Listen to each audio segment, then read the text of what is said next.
বইপাঠ by আইকে চ্যানেলে আপনাদের সকলকে স্বাগতম। আমরা পড়ছিলাম গোলাম আহমদ মর্তুজা সাহেবের চেপে রাখা ইতিহাস। আজকে 14তম পর্ব। আরবি ও ফার্সি ছাড়া তিনি তুর্কি ও হিন্দু ভাষাতেও বেশ সহজভাবে কথাবার্তা বলতে পারতেন। ভারতবর্ষে মুসলমান আইন গ্রন্থ প্রণয়নে ফতোয়া আলমগীরি রচয়িতা হিসেবে তার কীর্তি শ্রদ্ধার সহিত স্মরণীয়। এমনিভাবে সম্রাটের নিজের উদর পূরণ ও উদারতার উদাহরণ স্থাপনে নিজ হাতে টুপি সেলাই আর নিজ হাতে লেখা কোরআন শরীফ পরিবেশন রাজা বাদশাহের ইতিহাসে আশ্চর্যতম ঘটনা। শ্রী ঘোষের ইতিহাসে আছে নিজের হাতে তিনি কোরআন কপি করিয়াছেন। তাছাড়া ভাইদের মধ্যে আলমগীরের তুলনামূলক যোগ্যতা প্রমাণেও শ্রী ঘোষ তার বড় ভাই দারাজ শিকোর জন্য লিখেছেন, পিতার অত্যাধিক স্নেহের ছায়ায় মানুষ হইয়া তিনি যুদ্ধ বিগ্রহ ও রাষ্ট্র পরিচালনার ব্যাপারে অনভিজ্ঞ ছিলেন বলা চলে। শাহজাহানের দ্বিতীয় পুত্র সুজার জন্য বলেছেন, কর্ম বিমুখতা ও আলস্য তাহার চরিত্রের প্রধান দোষ ছিল। স্থিরভাবে কোনো কাজ করিবার ক্ষমতা তার ছিল না। আর আলমগীর বা আওরঙ্গজেবের জন্য লিখেছেন, তৃতীয় পুত্র আওরঙ্গজেবের চরিত্র ছিল ঠিক ইহার বিপরীত। যেমন তীক্ষ্ণ বুদ্ধি তেমনি দৃঢ় স্থির ও হিসেবি। কর্মক্ষম ও তৎপর ছিলেন তিনি যথেষ্ট। রাজনীতির জটিলতা সম্বন্ধে তার যে অভিজ্ঞতা ছিল তা আর কাহারও ছিল না। শাহজাহানের পরিষদরা জানতেন যে এই তৃতীয় পুত্রই সিংহাসনের যোগ্যতম উত্তরাধিকারী এবং অন্তর্দ্বন্দ্বে হয়তো শেষ পর্যন্ত তিনিই জয়ী হইবেন। চতুর্থ ও কনিষ্ঠ পুত্রের জন্য লিখেছেন, মুরাদ ছিলেন গুজরাটের শাসক। কোনো দিক দিয়েই তিনি আওরঙ্গজেবের সমকক্ষ ছিলেন না। এখানে পরস্পর বিরোধী উক্তির প্রতি প্রত্যেকের দৃষ্টি আকর্ষিত হওয়া স্বাভাবিক। আশ্চর্যের কথা, যে মুখে বলা হয়েছে সারা জীবন বন্দা ছিলেন, আবার সেই মুখে বলা হচ্ছে 2 সন্তানের মা ছিলেন। এর নাম ইতিহাস না পরিহাস? এর নাম ইতিহাস না উপন্যাস? এর উদ্দেশ্য কি ছাত্রছাত্রীদের শিক্ষিত করে গড়ে তোলা, না হিংস্রতার তালিম দেয়া? সে সবের সঠিক সমীক্ষা সমাজেরই দায়িত্ব। মুসলমানদের নিকট বড় অপরাধ হলেও তাকে হজরত মোহাম্মদের বরপুত্র রূপে পুঁজি হইতেন বলে লিখতে দ্বিধা হয়নি। আবার সে কলমে শিক্ষা দেওয়া হয়েছে হিন্দুদের জোর করে মুসলমান করে হাতির পিঠে চাপিয়ে ব্যান্ড বাজিয়ে শোভাযাত্রা বের করতেন। অথচ সকলেই স্বীকার করেন যে হজরত মুহাম্মদ সাল্লাল্লাহু আলাইহি সাল্লাম ভোগ বিলাসের জন্য বাজনা একেবারে নিষিদ্ধ করেছেন। আলমগীরও মুসলমানদের মধ্যে বাজনা গীতি নিষিদ্ধ করেছেন। অতএব ব্যান্ড বাজিয়ে কি করে বরপুত্রের দ্বারা নবদীক্ষিত মুসলমানদের নিয়ে প্রকাশ্য রাস্তায় মিছিল বের হতে পারে? ইসলাম ধর্মের শাস্তি বিধান আছে নরহত্যার বদলে প্রাণদণ্ড। প্রাণদণ্ড বলতে শিরচ্ছেদ, ব্যভিচারের প্রমাণে প্রাণদণ্ড, চুরির জন্য হাত কাটা ও মদ পানের জন্য চাবুক প্রয়োগ প্রভৃতি। হজরত মুহাম্মদ সাল্লাল্লাহু আলাইহি ওয়াসাল্লামের আইনে বা তার সামগ্রিক জীবনে কাউকে শুলে চড়িয়ে না খেতে দিয়ে বিষ প্রয়োগ করে অথবা কোনো ভারী বস্তুর চাপ দিয়ে শাস্তি দেওয়ার নিয়ম ছিল না বা আজও নেই। অতএব জিজিয়া করের প্রতিবাদে হিন্দু জনতার উপর হাতি চালিয়ে দেওয়ার হুকুম দিতে পারেন কি করে হজরত মুহাম্মদ সাল্লাল্লাহু আলাইহি সাল্লামের বরপুত্র? অনেকের ধারণা এই প্রকার ঐতিহাসিকতা শুধুমাত্র আওরঙ্গজেবের চরিত্রকে কলঙ্কিত করার অপকৌশলই নয়, বরং হজরত মুহাম্মদ সাল্লাল্লাহু আলাইহি ওয়াসাল্লাম সম্বন্ধেও কুৎসিত ধারণা জন্মিয়ে দিয়ে শিক্ষিত সমাজকে ইসলাম বিমুখ করে দেওয়ার এক উৎকট প্রচেষ্টা ও জঘন্য ষড়যন্ত্র। অতএব হজরত মুহাম্মদের ভক্ত সারা বিশ্ব মুসলিম এরূপ চক্রান্ত ইতিহাস ও ঐতিহাসিকতাকে ক্ষমা করতে পারে না। অবশ্য আকবরের জিজিয়া প্রথার বিলোপ সাধন আর আওরঙ্গজেবের জিজিয়া করের পুনঃপ্রচলন কথাটা সত্য হলেও জিজিয়া কাদের জন্য কতটুকু পরিমাণে নেওয়া হতো তার আলোচনা কিন্তু পরেই করা হবে। ঐতিহাসিক শ্রী ঘোষ ইতিহাসের পাতায় লিখেছেন, আওরঙ্গজেব কেবল আলমগীর নহেন জিন্দা পীর। আবার সেখানে লিখেছেন, সৎনামীর জাদুমন্ত্র জানে মনে করিয়া তিনি নিজের হাতে বাণী লিখিয়া জাদুমূর্তি আঁকিয়া দিলেন মুঘল সৈন্যদের পতাকাতে আঁটিয়া দিবার জন্য। আলমগীর যদি হজরত মুহাম্মদ সাল্লাল্লাহু আলাইহি ওয়াসাল্লামের একনিষ্ঠ ভক্তই হলেন, অর্থাৎ শ্রী ঘোষের উক্তিতে তিনি যদি মুহাম্মদের বরপুত্রই হলেন এবং ইসলাম ধর্মের অনুসরণকারী হলেন, তাহলে তিনি জাদু করলেন কি রূপে? ইসলাম ধর্মে কি জাদু করা একেবারেই হারাম বা অবৈধ নয়? তাছাড়া জাদুরূপী কোনো নর বা নারী মূর্তি অথবা কোনো জীবজন্তুর ছবি অঙ্কন ইসলাম ধর্মে নিষিদ্ধ।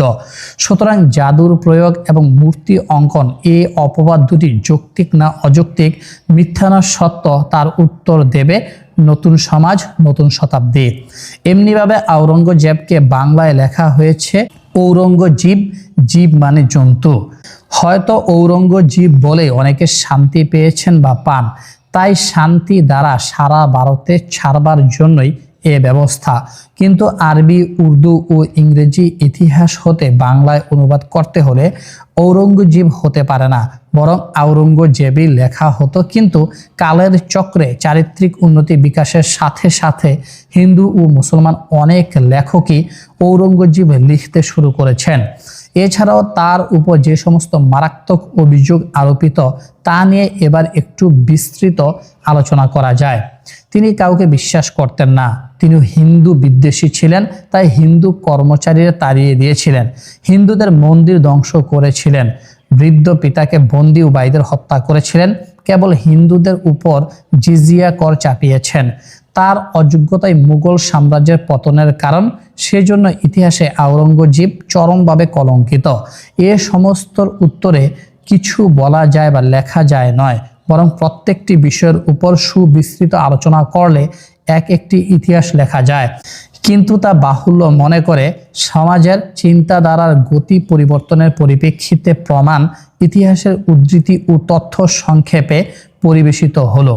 তিনি কাউকে বিশ্বাস করতেন না, এ কথাই যদি সত্যি হয় তাহলে তিনি কখনোই বা নামাজ পড়তেন, কখনোই বা টুপি সেলাই করতেন, কখনোই বা কোরআন নকল করতেন, আর কখনোই বা তিনি রাত্রে এত ইবাদত করতেন, আর কি করেই বা আকবর অপেক্ষা বিরাট বিচিত্রময় ভারতবর্ষ শাসন করতেন ও সামলাতেন। যদি তিনি কাউকে বিশ্বাসী না করতেন তবে নিশ্চয়ই সকলে তার উপর অসন্তুষ্ট ছিলেন, আর অসন্তুষ্ট কর্মচারী বা চাকরদের নিয়ে দমকে দামকে কিছুদিন বা কয়েক মাস অথবা কোনো প্রকারে কয়েকটা বছর গোজামিল দিয়ে কাটান যেতে পারে। কিন্তু ইতিহাসের পাতায় স্বর্ণাক্ষরে লেখা আছে তিনি 5-10 বছর নয়, অর্ধ শতাব্দীকাল বা 50টি বছর রাজত্ব করেছেন। এর দ্বারা কি প্রমাণ হয় না যে রাজ কর্মচারীরা তার উপর ক্ষুব্ধ ছিলেন না, অর্থাৎ তিনি সকলকে অবিশ্বাস করতেন না?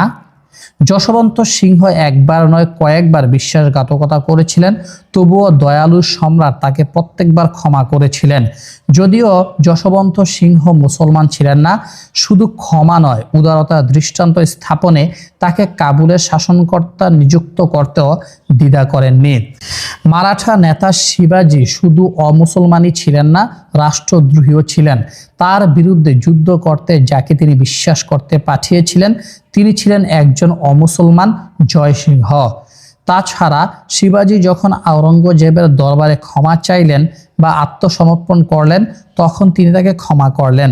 ইচ্ছা করলে তিনি রাষ্ট্রদ্রোহী হিসেবে অথবা মুঘল সৈন্যদের রাতের অন্ধকারে এবং অতর্কিত আক্রমণ ও অগ্নিসংযোগ হত্যা অপরাধে প্রাণদণ্ড দিতে পারতেন, কিন্তু তা না করে পরম ও চরম শত্রুকে হাতের মুঠোয় পেয়েও তাকে ক্ষমা করে মহানুভব বাদশাহ ক্ষমা ধর্মের অতুজ্জ্বল আদর্শ স্থাপন করে গেছেন। শিবাজিকে একবার নয় কয়েকবার বন্দী করেছিলেন, অবশেষে তাকে কারারুদ্ধ করেন। কিন্তু আশ্চর্যের কথা, শিবাজির দেখাশোনার ভার দিয়েছিলেন এ জয়সিংহেরই উপর। যখন তিনি তার ধর্মের দোহাই দিয়ে মিষ্টান্ন পাঠাবার অনুমতি চাইলেন, সম্রাট তাও দিলেন। আজ বিশ্বে কোনো এমন রাষ্ট্র আছে কি যেখানে জেলখানায় কয়েদিকে আত্মীয়ের মিষ্টি পাঠাবার অনুমতি দেওয়া হয়, তাও এক ঝুড়িতে 2-1 মণ করে মিষ্টি? 1 কিলো 2 কিলো মিষ্টির ঝুড়িতে ঢুকে পলায়ন নিশ্চয় সম্ভব ছিল না। শিবাজির পলায়নের পর জয়সিংহকে সন্দেহ করা স্বাভাবিক ছিল, যেহেতু তার রক্ষণাবেক্ষণ সত্ত্বেও শিবাজির পলায়ন সম্ভব হয়েছিল। তাই আজ অনেকেই মনে করেন জয় সিংহের সঙ্গে শিবাজির গুপ্ত যোগাযোগ ছিল। বাইরে যুদ্ধ যা হয়েছে সেটা বাহ্যিক, ভিতরে ভিতরে যুক্তি ও চুক্তি ছিল অন্যরকম।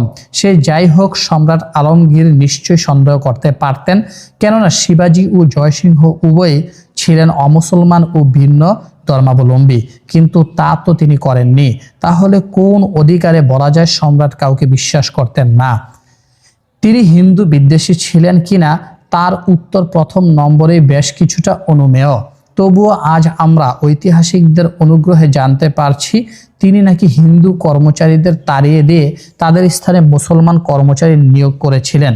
এসব কথাগুলোর অসভ্যতা প্রমাণ করার প্রয়োজন নেই, শুধু পাশাপাশি সত্যের আলোকবর্তিকা আনলে মিথ্যার অন্ধকার নিমিষেই বিদরিত হবে। মুসলমান বিদ্বেষী কোনো রাজা যেমন মুসলমান মন্ত্রী বা সেনাপতি রাখতে পারেন না, তেমনি হিন্দু বিদ্বেষী কোনো মুসলমান সম্রাটের পক্ষেও হিন্দু সেনাপতির নিয়োগ সম্ভব নয়, কেননা তাতে সেনাপতির দ্বারা সামরিক অভ্যুত্থানের আশঙ্কা সততই লেগে থাকবে। কিন্তু আওরঙ্গজেব তার সেনাপতি পদে বরণ করেছিলেন অমুসলমান জয়সিংহ এবং যশবন্ত সিংহকে। শুধু তাই নয়, রাজা ভীম সিংহ, যিনি উদয়পুরের মহারাজা রাজ সিংহের পুত্র ছিলেন, তিনিও আলমগীরের উচ্চমানের সামরিক কর্তা ছিলেন। তার অধীনে ৫,০০০ সৈন্য ছিল। ইন্দু সিংহের মর্যাদা আওরঙ্গজেবের কাছে অল্প ছিল না। দেশদ্রোহী শিবাজীর আপন জামাতা অছলাজি ৫,০০০ পদের অধিকারী ছিলেন, অর্থাৎ ৫,০০০ সৈন্য তার আদেশের প্রতীক্ষায় থাকত। আরজুজি ইনিও শিবাজীর আত্মীয় ছিলেন, তাকে ২,০০০ পদের নিয়োগ করা হয়েছিল। এখন যদি আধুনিক ঐতিহাসিকগণ বলেন যে শিবাজীর মতো সামান্য একজন সৈনিককে আওরঙ্গজেবের অঙ্গুলে হেলেনে নিঃশ্বাস করা যেত, তাই তিনি এত লোককে এত বেশি বিশ্বাস করতেন, এমনকি বিধর্মী এবং শত্রু আত্মীয় স্বজনের হাতেও এত ক্ষমতা দিয়েছিলেন, আর সেজন্যই তাদের স্নেহ, মমতা ও স্বজন প্রীতির পরিপ্রেক্ষিতে আওরঙ্গজেবকে কষ্ট পেতে হয়েছে, তাহলে আসল ইতিহাসটাই বাদ পড়ে যাবে। আসল কথা হচ্ছে যে আলমগীর নিজে ছিলেন ইসলাম ধর্মে বিশ্বাসী, তাই তিনি কাউকে বিনা প্রমাণে সন্দেহ করাকে কল্পনা করতেও পারতেন না। কিন্তু ধন্য আমাদের ঐতিহাসিকতা, আমরা আসল ইতিহাসটাকে হজম করে উল্টোটা লিখেছি। তিনি কাহাকেও বিশ্বাস করিতেন না, হিন্দু বিদ্বেষী ছিলেন ইত্যাদি। তিনি হিন্দু দেবালয় বা মন্দির ধ্বংস করেছিলেন বলে যে অপবাদটি নিরপরাধ আওরঙ্গজেবের মাথায় চাপিয়ে দেওয়া হয়েছে, তা যদি সত্য হয় তাহলে বলতে হয় আওরঙ্গজেব নিশ্চয়ই ইসলাম ধর্মের আইন মানতেন না, অথচ সমস্ত ইতিহাসে শত্রু ও মিত্র ঐতিহাসিকগণ স্বীকার করেছেন যে তিনি কোরআনের নীতি বর্ণে বর্ণে মেনে চলতেন। তাহলে দুটি কথার মধ্যে মিল হচ্ছে কোথায়? আসলে অনেক জায়গায় লেখকের লেখায় এমন ফাঁক থেকে গেছে যে তাতে ব্যাপারটা মিথ্যা প্রমাণ করতে কোনো অসুবিধাই হয় না। আওরঙ্গজেবের পক্ষে হিন্দু মন্দির ধ্বংস করা কোনো মতে সম্ভব ছিল না, কারণ তার আদর্শের উৎস এ কোরআনেই আছে, ধর্মে জবরদস্তি নেই। আবার অন্যত্র হজরত মুহাম্মদ সাল্লাল্লাহু আলাইহি সাল্লামকে বলতে বলা হয়েছে, হে অমুসলমানগণ, তোমরা যার উপাসনা করো আমরা তার উপাসনা করি না, তোমাদের জন্য তোমাদের ধর্ম আর আমাদের জন্য আমাদের ধর্ম। তাছাড়া হজরত মুহাম্মদ সাল্লাল্লাহু আলাইহি ওয়াসাল্লাম কোনো মন্দির ভেঙেছিলেন বা ভাঙিয়েছিলেন এ কথা আজ পর্যন্ত কেউ প্রমাণ করতে পারেননি, তারা সম্ভব নয়। অতএব এখানেও সে একই প্রশ্ন, হজরত মুহাম্মদ সাল্লাল্লাহু আলাইহি ওয়াসাল্লাম বরপুত্রের পক্ষে মন্দির ধ্বংস করা কি করে সম্ভব হলো? বড়ই পরিতাপের বিষয়, আমাদের ভারতবর্ষের এই বঙ্গদেশেই কয়েক বছর আগে স্কুলের পাঠ্য ইতিহাসে অনেক কিছু সত্য তথ্যের সন্ধান পাওয়া যেত। প্রমাণস্বরূপ 1946 সনের ৫ম ও ৬ষ্ঠ শ্রেণীর ছাত্রছাত্রীদের পাঠ্যপুস্তক হিন্দুস্তান প্রেস ১০, রমেশ দত্ত স্ট্রিট, কলিকাতা হতে মুদ্রিত ইতিহাস পরিচয় হতে কিছুটা অংশ তুলে ধরছি।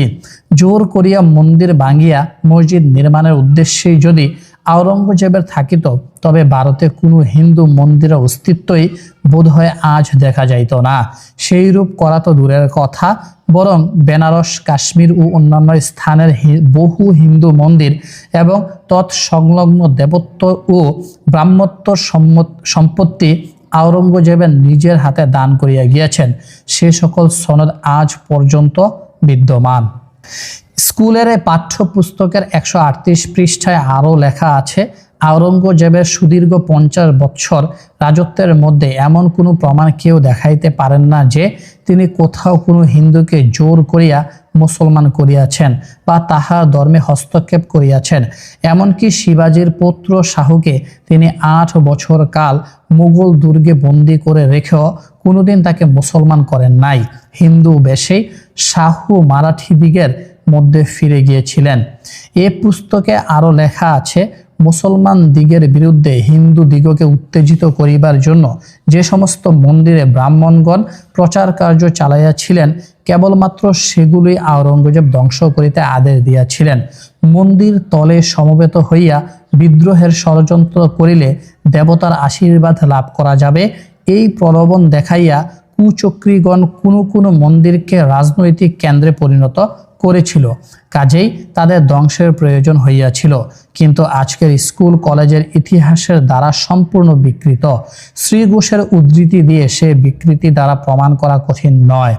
উল্লেখ করা যেতে পারে, শ্রী ঘোষের এই 12 জনের ইতিহাস মধ্য শিক্ষা পর্ষদ কর্তৃক নবম, দশম ও একাদশ শ্রেণীর জন্য 1962 সনে লেখা, তার পঞ্চম ও ষষ্ঠ শ্রেণীর জন্য এই ইতিহাস পরিচয় বইখানি 1946 সনে লেখা। মাত্র 16 বছরের মধ্যেই আমাদের ঐতিহাসিকতার এত উন্নতি অথবা এত অবনতি। যাই হোক, সত্য সিদ্ধান্ত এটাই গ্রহণযোগ্য যে বিধর্মী বা হিন্দুদের ধর্মে হস্তক্ষেপ অথবা মন্দির ধ্বংস আওরঙ্গজেবের নীতি ছিল না। তবে কিছু মন্দির তার সময় ভাঙ্গা গিয়েছিল।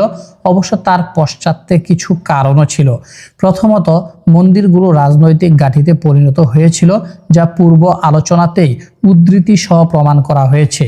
দ্বিতীয়ত, আকবরের সময়ে অনেক মসজিদ ভেঙে মন্দির তৈরি করা হয়েছিল এবং অনেক মসজিদকে পরিবর্তন করেও মন্দির তৈরি করেছিল। আওরঙ্গজেবের সময়ে সৎনামী দল নামে হিন্দুদের এক দুর্দর্শ সন্ন্যাসী দল বিদ্রোহী হয়ে ওঠে। অনেক বাদশাহী সৈন্য তাদের দ্বারা নিহত হয়, অনেক মসজিদও তারা ধ্বংস করে। এ দলের নায়করা প্রচার করত যে যারা তাদের সাথে যোগ দিয়ে যুদ্ধ করবে তারা মরবে না, আর যদি ভাগ্য চক্রে মরেই যায় তবে একজনের রক্তে 80 জন করে লোক তৈরি হবে। তাদের পোশাক পরিচ্ছদ ছিল অসভ্য ও অদ্ভুত ধরনের। দাড়ি, গোঁফ, এমনকি চোখের ভ্রু পর্যন্ত মুন্ডিত থাকত। তাই তাদের আর এক নাম ছিল মুন্ডীয়। এদের পরিচয় শ্রী ঘোষের লেখা ইতিহাসেও কিছু পাওয়া গেছে। দিল্লি হইতে প্রায় 75 মাইল দূরে নারনুল জেলায় সৎনামী সম্প্রদায়ের বড় ঘাঁটি ছিল। যদি কোনো বীর সৎনামীর মৃত্যু হয়, তাহা হইলে তাহার রক্ত হইতে আরো 80 জন বীরের উৎপত্তি হইবে। দেখিতে দেখিতে প্রায় 5000 সৎনামী অস্ত্রশস্ত্র লইয়া প্রস্তুত হইল। স্থানীয় রাজ কর্মচারীরা যুদ্ধ করিতে গিয়া পরাজিত হইলেন। নারনুলের ফৌজদারকেও বহু ক্ষয়ক্ষতি স্বীকার করিতে হইল। শহর সৎনামীরা দখল করিয়া লুটতরাজ করিল, মসজিদ ধ্বংস করিল, এমনকি নিজেরা শাসন ব্যবস্থা চালু করিয়া ফেলিল। অতএব নিরুপায় আওরঙ্গজেব কয়েক হাজার সৈন্য পাঠিয়ে তাদের রক্তে 80 জন করে বীর তৈরি হওয়ার ধোঁকাপ্রদ অপপ্রচারকে মিথ্যা সাব্যস্ত করেন এবং তাদেরই নির্বিবাদ অত্যাচারে ধ্বংস হওয়া মন্দিরগুলো পুনর্নির্মাণ করেন এবং তাদের প্রবর্তিত নতুন শাসন ব্যবস্থার অবসান ঘটান। আজ এই রাজদ্রোহী দল সৎনামীদের উপর কোনো অত্যাচার অনাচার নিরপেক্ষ মানুষদের কাছে নিন্দনীয় হওয়া উচিত নয়।